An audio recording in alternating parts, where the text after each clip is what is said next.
Nadia Nadia ایسی لڑکی جو کہ شادی سے پہلے ایک بھی تہجد کی نماز نہیں چھوڑتی تھی، نہ ہی کوئی نماز وہ مس کرتی تھی، یہاں تک کہ جب وہ باہر بھی ہوتی تو نماز ضرور ادا کرتی اور کبھی جھوٹ بھی نہ بولتی۔ وہ سب کچھ ان چیزوں سے بچنے کی کوشش کرتی جو کہ اس غلط تھیں۔ پھر یہ اچانک اس کو کیا ہو گیا؟ شادی کے بعد سسرال میں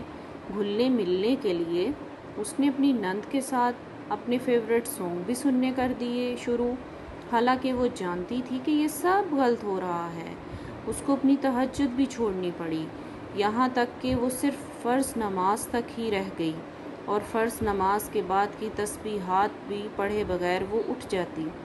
اور اس کا نفس، اس کا ضمیر اس کو سمجھاتا، لیکن اس کے پاس اتنا بھی ٹائم نہیں تھا کہ وہ اپنے نفس کی، اپنی ضمیر کی آواز کو سن سکے۔ یہ اسے کیا ہوتا جا رہا تھا؟ اس کی زندگی میں قرآن کیوں آہستہ آہستہ کم ہوتا جا رہا تھا، اور اس کے ایمان کا لیول کیوں آہستہ آہستہ کم ہوتا جا رہا تھا؟ وہ یہ سمجھ بھی نہ پا رہی تھی، کیونکہ اس نے اپنے آپ کو دنیا کی آسائشوں اور خوشیوں میں اتنا مصروف کر لیا تھا کہ وہ اپنے ضمیر کی آواز کو دبا دیتی تھی۔ اس کا خیال بس یہی تھا کہ میں نے اپنے رشتوں کو خوش رکھنا ہے، اور جب کوئی ایمان لاتا ہے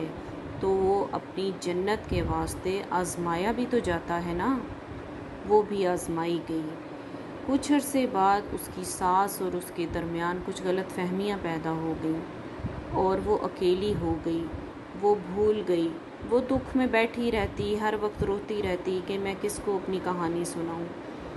پھر اس کے بہن بھائی بھی آئے، انہوں نے بھی اس مسئلے کو حل کرنے کی کوشش کی، لیکن کسی کو کوئی حل نظر نہ آیا، سب اسی کو ہی غلط کہتے رہے۔ وہ اس چیز کے سمجھ ہی نہ پائی کہ اس کی زندگی کا موڑ کس طرف جا رہا ہے۔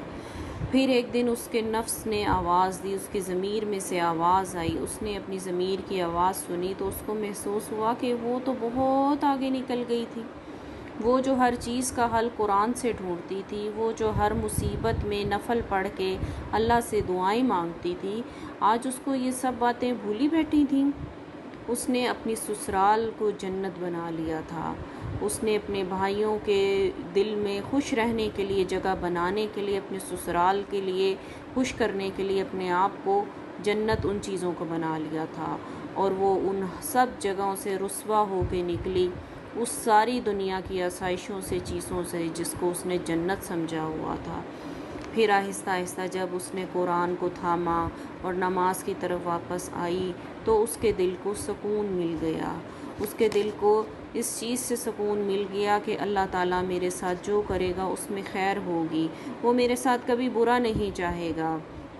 کیونکہ نبی صلی اللہ علیہ وسلم نے فرمایا ہے کہ اللہ تعالیٰ اس کتاب کے ذریعے یعنی قرآن پاک کے ذریعے بہت سے لوگوں کو اونچا کر دیتا ہے اور بہت سے لوگوں کو نیچے گراتا ہے۔ اس لیے ہماری بھی یہی دعا ہونی چاہیے کہ ہم جو یہ قرآن کو تھامتے ہیں ہمیشہ اس کو تھامے رکھیں، اس کو کبھی نہ چھوڑیں، کیونکہ اگر ہم اس کو چھوڑ دیں گے تو پھر دنیا اور آخرت میں ہمیں ذلت کے سوا کچھ نہیں ملے گا۔